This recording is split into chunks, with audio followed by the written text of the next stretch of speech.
Bom, a obra começa com o Prota falando com Peng no telefone, e o Prota pergunta se é agora, e que ele não pode ir, pois está prestes a jantar, e que amanhã eles vão conversar, e Peng com raiva chama o Prota de louco, e que ele só sabe se pendurar nas coxas de uma mulher e ser sustentado, e ele diz que amanhã então, ele quer ver como o Prota vai sair dessa, e Huan-Bin diz que amanhã ela quer acompanhar ele, e o Prota diz que não é necessário, e que ela está entendendo mal, e o Prota diz que não precisa lidar com ele, e que pelo contrário, ele precisa das habilidades de inteligência de Peng, bem como a paciência, cuidado e ousadia dele, e Huan-Bin pergunta ao Prota se ele pode realmente ser controlado, e o Prota diz que então, depende do quão incrível todos presentes ali são, e Su pergunta ao Prota o que ele quer que ela faça, e Mu pergunta se pode ajudar também, e como elas podem o ajudar, e Huan-Bin diz para o Prota parar de rodar, e apenas fale, e o Prota diz para Su, Mu e Xiao Jie para o beijar, e elas ficam todas envergonhadas, e Huan-Bin com ciúme pergunta quanto a ela, e o Prota responde que a parte dela é mais importante e que ela precisa tirar fotos deles se beijando, e ela fica sem expressão após isso, e as três começam a beijar o Prota, e Huan-Bin pergunta que tipo de truque o Prota está aprendendo, e o Prota chega perto do ouvido dela e cochicha algumas coisas, e ela diz que o Prota é realmente irritante. Já na casa de chá de King e Yuan, o Prota está com Peng, e Peng já pede para o Prota liberar os homens dele, e o Prota diz que claro, mas que ele tem que mostrar alguma sinceridade primeiro, como por exemplo, um gravador de voz de telefone ou algo assim, e ele pergunta ao Prota se ele não gostaria que Huan-Bin olhasse aquelas fotos, e ele coloca as fotos com Menglan, e o Prota calmamente pergunta se a foto dele com Menglan, e que não há necessidade entre eles, e Peng diz ao Prota que ele sabe que não é fácil se livrar desse tipo de situação, e o Prota pergunta que tipo de situação ele está se referindo especificamente, e o Prota mostra as fotos das três beijando ele, e pergunta se algo assim, e Peng em pensamento diz que estava certo, e que o Prota está realmente agindo de forma imprudente atrás das costas de Huan-Bin, e ele se pergunta o que significa ser tão confiante e destemido, e o Prota pergunta qual que ele acha que seria mais apropriado para mostrar para Huan-Bin, a foto que ele está mostrando ou a foto que ele tirou, e Peng se pergunta se o Prota está louco, e o Prota diz que eles vão ver, e o Prota manda a foto para Huan-Bin, e Peng diz para o Prota que não há necessidade de agir, e que ele não pode enviar para Huan-Bin, pois ele não quer ser pego traindo ela, e o Prota ignora o que ele diz, e até liga para Huan-Bin, e ele diz olá, e pergunta se ela viu a foto que ele enviou, e Peng fica sem palavras, e Huan-Bin pergunta se o Prota está se referindo àquela com as irmãs pequenas, e que ela mesma as levou ontem, e Peng em pensamento manda os guias se lascarem, e ele se pergunta quantos amantes ainda existem, e que isso é muita informação, e que isso significa que se Huan-Bin sabe e apoia o comportamento possível do Prota, mesmo que há realmente algo acontecendo com Menglan, é completamente possível usar isso para ameaçar o Prota, e Huan-Bin diz para o Prota que se não houver nada mais, é para desligar, e que a empresa está atualmente ocupada, e o Prota diz que ok, já que ela está ocupada, e o Prota pergunta se ele sabe que ele não gosta de ser ameaçado, e quem o ameaça geralmente não acaba bem, e Peng pensa que a família Lee é uma família poderosa e rica, e funciona de forma diferente das pessoas comuns, e que ele estava planejando usar Huan-Bin para lidar com o Prota, mas ele pensa que calculou errado, e agora parece que ofender o Prota significa ofender a família Lee, e que se ele ofender a família Xiang e a família Lee na China continental, provavelmente eles não estariam longe de desaparecer, e ele diz ao Prota que pode ter um leve mal-entendido entre eles, e pede para servir uma xícara de chá ao Prota, e ele diz que pode compensar pelos danos psicológicos e mentais causados a ele e a Menglan, e o Prota pergunta como ele pretende compensar, e se é oferecendo dinheiro, e Peng pensa que o Prota mencionou dinheiro, e que agora ele entende, e que o Prota quer dinheiro, e Peng pede ao Prota para dar um número, e o Prota pergunta se a renda anual dele é 700 milhões de yuan, e Peng em pensamento reflete que está lascado, e que o Prota parece ter o investigado, e até mencionou o quantificador de 100 milhões, e ele se pergunta quanto que o Prota quer extorquir dele, e ele diz ao Prota que não tem tanto dinheiro, e o Prota dá uma risada, e pergunta se ele pensou que o Prota ia extorquir ele, e Peng em pensamento diz caramba, e se pergunta o que o Prota está fazendo, e já que ele não quer dinheiro, ele se pergunta se é algo perigoso, e o Prota fala para ele parar de sonhar, e o Prota diz para ele que ultimamente ele quer fazer alguns negócios na indústria do entretenimento, e o Prota pergunta se eles podem cooperar, e o Prota pergunta o que ele acha, e Peng pensa que o Prota não quer o dinheiro dele, e nem a vida dele, e ele se pergunta se o Prota só quer cooperar com ele, e Peng acena para o Prota e diz que ok, e que eles vão cooperar sim, e o Prota diz que precisa criar uma empresa, e antes disso, o Prota diz que precisa que ele faça duas coisas para ele, e Peng já disse para não mencionar duas coisas, e mesmo que seja 20, ele diz que cuida disso para o Prota, e o Prota diz que só duas coisas, e primeiro, ele deve pedir desculpa para Menglan, e quanto ao que compensá-la, ele pode decidir por ele mesmo, e segundo, o Prota fala que ele vai dar algumas informações informações sobre o caso de Zhou Shenglong com o Wang, e o prota diz que quer que ele o exponha, e Peng se pergunta se Zhou, a estrela superior da mídia Rezong, e que ele é mesmo um pequeno acionista da Hengzong Media, e ele pensa que ele trabalha com Rezong há muitos anos, e ele se pergunta se o prota quer eliminar ele, e que não, e que o prota quer que ele mostre um sinal de sinceridade, e que após uma análise mais detalhada, perder o apoio da mídia de Rezong pode não ser necessariamente uma coisa ruim, afinal, estar perto do prota é equivalente a estar perto da família Lee, que é um apoio maior e forte, e ele diz ao prota que ok, e que vai divulgar essa informação como o prota desejar. Passando-se um tempo, Peng diz que aquelas pistas são suficientes, e o prota pergunta se ele pode tirar fotos essa semana, e ele diz para o prota não se preocupar com as fotos, e como essa é a primeira vez deles trabalhando junto, ele diz que definitivamente tem certeza de satisfazê-lo, e que então, com relação ao assunto da senhorita Menglan, ele diz que vai marcar uma reunião com ela agora, e o prota falou ok, e que vai sair primeiro para não atrasar o trabalho dele. Então 1h30 depois, Menglan está chegando para a reunião com Peng, e ele já dá uma risada, e diz que é uma honra poder encontrar ela, e ele se apresenta para ela, e ela diz que eles todos são pessoas ocupadas, e que então é para ir ao que interessa, e Peng já se curva, e pede desculpas para ela, e ele diz que o povo dele tem sido incômodo para ela, e ele diz que espera que ela possa o perdoar, e que aquelas na linha de negócio deles estão obrigadas a fazer essas coisas, e ele diz que garante que nunca haverá outra hora, absolutamente não terá, e ela se pergunta o que ele está fazendo, e o porquê ele continuou falando que não haverá a próxima vez, e se é para aumentar o preço dessa extorsão, e ela diz para ignorar o pedido de desculpas, e ir direto e rápido, e ele pensa que bem, e que os arranjos para o retorno de Zhou à cidade de Xangai são mais importantes, e por isso seria melhor se ele pudesse se apresentar ali, e ele fala que então, que tal 30 milhões, e ela pensa que é apenas 30 milhões, e que isso é surpreendente, e que ela pensou que ele iria extorquir uma grande quantia, e ela diz que ok, e que se são 30 milhões, então são 30 milhões, e ele diz que ela é realmente rápida e direta, e então ele nota e pergunta o que ela está fazendo, e ela pergunta se ele não disse 30 milhões, e ela fala que está preenchendo um cheque para ele, e ele diz que não, e que ele quer dar 30 milhões a ela, e que é para ela apenas passar a conta dela, e ela pergunta o que ele está dizendo, e se é para ela dar uma conta para ele a dar 30 milhões, e ele responde que pediu desculpas e também ofereceu 30 milhões como compensação pelo estresse psicológico que ela sofreu, e ele diz que chegou a um acordo com o prota, e ela se pergunta se o prota já terminou de falar com ele, e quando que isso aconteceu, e sobre o que eles falaram, e como uma pessoa que pedia dinheiro se transformou em quem dá dinheiro, e ela pergunta a ele se Huan Bin ou outra pessoa estava com ele quando o prota falou, e ele responde que o prota é o único lá, e que ela pode perguntar ao prota para saber os detalhes específicos, e que bem, e ele fala que tem outra coisa para fazer urgentemente a ela, e ele pergunta que tal ela o enviar a conta dela agora, e ela se pergunta se o prota não confiou na família ali, e se ele tratou desse assunto sozinho, e ela pensa que quer muito falar com o prota cara a cara sobre o que está acontecendo, e ela diz que nesse caso ela aceita as desculpas dele, mas o dinheiro é desnecessário, e ela diz que espera que ele não incomode novamente no futuro, e ele pensa que má sorte, e que ele até salvou os 30 milhões, e que desde que ela aceitou a desculpa, o assunto que ele prometeu ao prota pode ser considerado um sucesso, e ele diz que ok, e que até mais tarde, e que na verdade até nunca mais, e Menglan já liga para o prota e diz que acabou de conhecer o Peng, e o prota pergunta se tudo está correndo bem, e ela responde que sim, e já pergunta se o prota está livre para jantar mais tarde, e ela diz que gostaria de ter uma conversa individual com o prota, e o prota responde que claro. Então mais tarde, os dois estão em um restaurante, e ela já diz que Peng estava agindo muito estranho, e que ele se desculpou e até queria dar dinheiro, e ela diz que está curiosa, e ela pergunta o que o prota fez com ele, e o prota responde que não é nada, e que é um requisito obrigatório que ele o deu, e ela pergunta por que ele o escutou, e o prota diz que isso é um pouco complicado de explicar, e o prota pergunta que tal eles mudarem para um tema mais simples. Então se passou 3 horas, e ambos falam felizmente sobre música e a vida romântica deles, e Menglan pensa que conversar com o prota é sempre muito agradável, e ela sente que eles têm infinitos temas para falar, e além disso, ela pensa que até beijou o prota da última vez, e que isso mesmo, e a última vez que Huan Bin esteve no quarto dela, a reação dela também não foi grande, e mesmo que ela tenha que beijar o prota de novo, ela se pergunta se não vai resultar em algo assustador, e ela já se aproxima do prota, e pergunta que tal eles tocarem piano juntos de novo, e o prota responde que ok, então eles vão para casa, e começa a tocar o piano, e o prota fica ao lado do piano escutando, e ela diz que o prota é verdadeiramente um grande músico, e a melodia da peça que ele compôs é tão tocante, e ela enquanto se levanta, falam porque eles não tomam café da manhã, e nessa hora, ela tropeça e começa a cair, e o Prota a pega nos braços, e ela pergunta se eles se conhecem, e o Prota observa sem falar nada. Então, eles se beijam, e o Prota pergunta se talvez eles já se conheceram há muito tempo, e no entanto, mesmo que seja agora, não é tarde demais, e ela diz que sim, e mesmo que seja agora, não é tarde. Então, uma noite depois, Menglan começa a acordar, e ela nota o Prota ao lado dela, e ela pensa que ontem, depois que ela ficou bêbada, ela realmente cruzou a linha com o Prota, e que ainda ela não está se sentindo sóbria, e está se sentindo incomodada. E ela pensa que ontem, ela só queria beijar o Prota de novo, mas depois de beber, ela não conseguiu se controlar, e ela pensa que se tornou uma mulher desagradável, que seduz ativamente os namorados de outras mulheres, e ela lembra de Huan Bing perguntando quando ela planejava fazer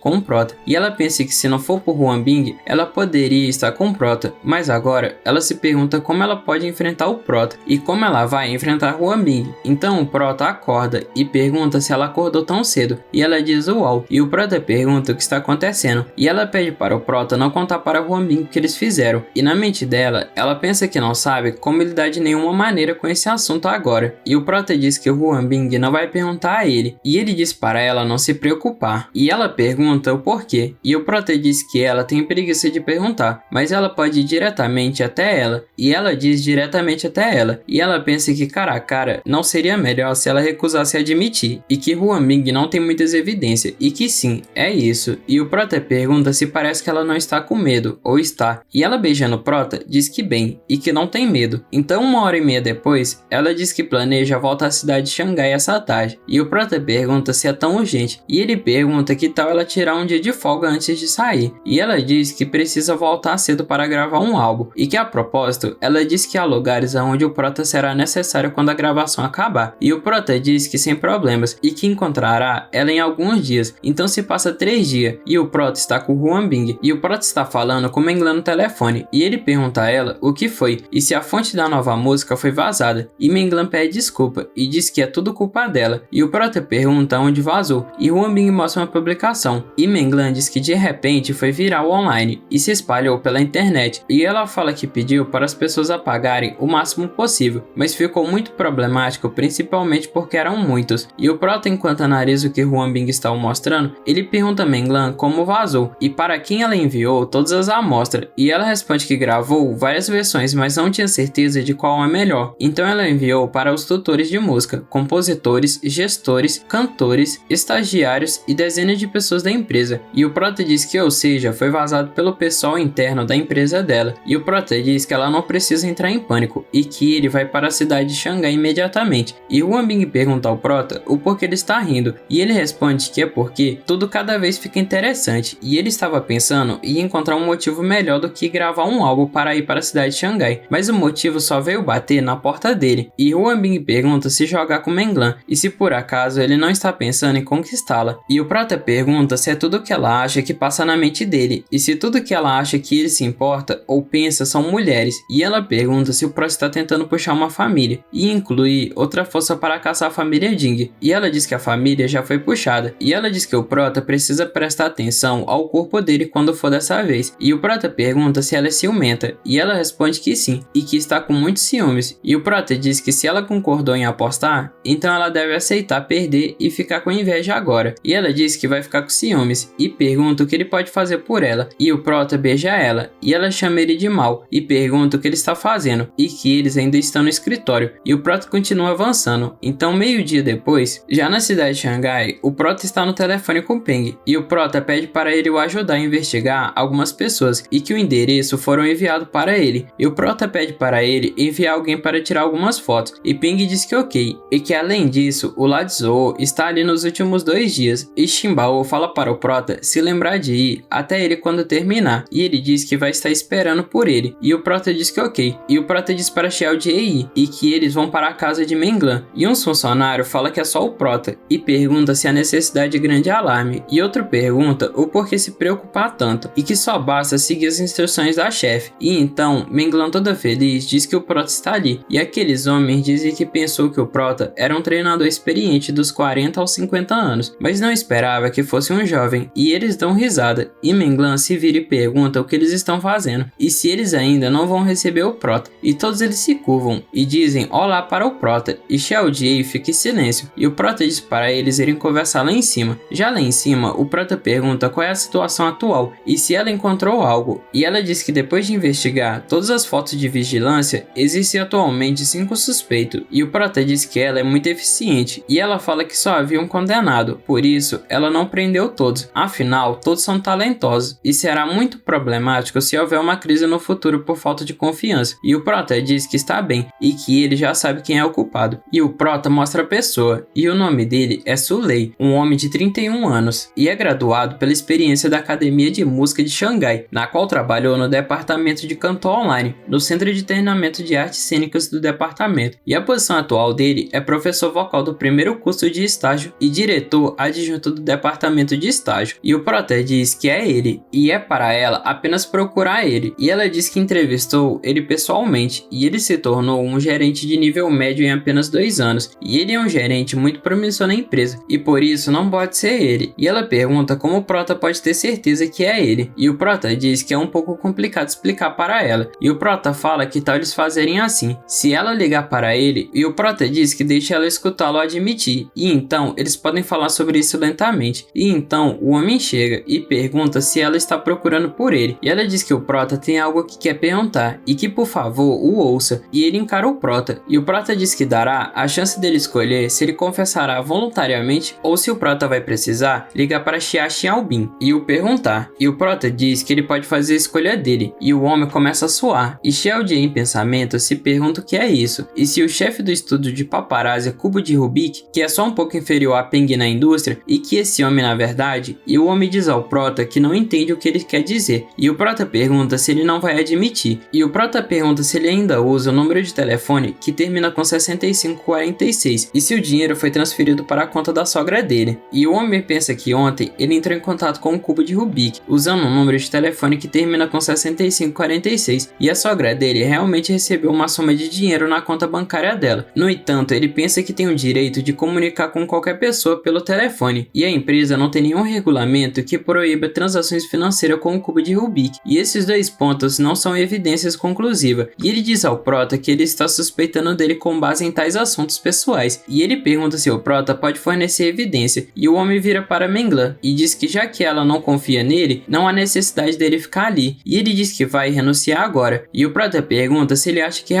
que pode sair hoje, e o homem pergunta a Menglan se ela está tentando deter, e se ela pode realmente suspeitar dele, pode chamar a polícia e deixar a polícia investigar, mas ela não pode restringir a liberdade dele sem permissão, e ela pergunta se ele fez isso, e ele grita que não, e o Prota diz que não importa o quanto ele grite, e que é inútil, e o Prota diz que eles vão para o escritório dele, e o Prota diz que quer passar pelo computador dele, e o homem em pensamento se pergunta se o Prota é um idiota, e que ele já pagou, e o porquê ele deveria manter essas coisas. Já no escritório, o homem diz para o Prota que o computador da empresa, o computador pessoal, tablet e telefone estão todos ali, e ele diz para o Prota verificar com atenção, e ele diz que espera que o Prota possa verificar com atenção, e o Prota mexendo no computador diz que ele excluiu completamente, e que não é de se admirar que ele esteja tão confiante, e ele diz para o Prota que não há evidência lá, então significa que não há evidência, e que se ele não encontrar nenhuma evidência, é para o Prota parar de tentar soar enigmático, e Menglan pergunta ao Prota o que eles devem fazer agora, e o Prota diz para ela não se preocupar, e que logo vai ficar bem. Então o Prota começa a digitar insanamente no computador, então se passa 20 minutos, e Menglan pergunta o que o Prota está tentando escrever, e ele descreveu um programa para recuperar arquivos excluídos, e o Prota diz que vai ver o que tem ali, e o Prota pergunta se ele não precisa abrir aquele e-mail que foi enviado ali, e o homem já grita em desespero por Menglan e diz que estava errado e que estava possuído, e ele pede para ela o poupar, e ela pegando fogo diz que é ele realmente, e ela chama os guardas, e os guardas o levam dali, e ela fala para eles deixarem a questão do ódio vazado de lado, e ela pergunta se ele tem boas ideias para salvar essa bagunça para o novo álbum, e o Prota diz medidas, e que claro, e o Prota diz que lançar o álbum com antecedência o quanto antes melhor, e ela diz que a propósito, como ele sabia que era Sulei o culpado, e o Prota diz que pediu para a Peng investigar, e como rivais na mesma indústria, a investigação seria complicada, e que sem contar que enquanto ele trabalha na empresa dela, ele precisa gravar uma música, e ela pergunta se gravar uma música, e o Prota diz que sim, e que vai gravar uma música que vai trollar toda a indústria musical, e ele vai lançar hoje à noite, e ela se pergunta se isso pode ser considerado uma medida para remediar a bagunça do áudio vazado. Então no dia seguinte, Xiao Di diz que a nova música dele é a música mais popular da internet, com 400 milhões de visualização, e os internautas estão preocupados com isso, e Menglan diz que também é a terceira mais popular e a quarta também, e eles são controvérsias sobre a nova canção do Prota, e o quão rápido o Prota fala, e a popularidade também é de 7 milhões, e vemos vários comentários falando mal do Prota e da música dele, e Menglan pensa que embora a raiva sem precedente tenha superado tudo, mas isso é muito negativo, e muita notoriedade não é uma coisa boa, e um funcionário de Menglan chega e pergunta se é verdade que todas as 7 músicas do novo álbum foram compostas pelo Prota, e esse homem é o diretor músico, e o seu nome é Yu Xiaohu, e ela responde que isso mesmo, e que o Prota compôs todas elas, e ela pergunta o que está acontecendo, e ele dá uma risada e diz que está feito, e que o Prota é um gênio, e ela pergunta o que ele disse, e ele diz que claro que é sobre o novo álbum dele, e ele pergunta se ela não entendeu, e que agora que toda a internet está amaldiçoando o Prota e questionando o talento criativo dele, enquanto que foi ele que compôs as novas músicas do álbum dela, e ela pensa que o Prota sozinho explodiu a opinião pública de toda a indústria e virou toda a internet contra ele, e essa não foi só uma forma de atrair popularidade, mas também uma armadilha para toda a internet, e agora que toda a internet está questionando o talento do Prota, fazendo o Prota exibir a fonte da arrogância dele, e que o novo álbum será lançado em breve, e como todas as músicas são escritas pelo Prota, e isso é equivalente a eliminar a controvérsia em toda a internet com o SAP, e até então será lançado um novo álbum de excelência e qualidade, e se a popularidade atual continuar, a bagunça do áudio vazado não importará, e ela pensa que ela estava acusando ele de brincar ontem, e ela pensa que terá que se desculpar sinceramente independente de como ela terá que fazer isso.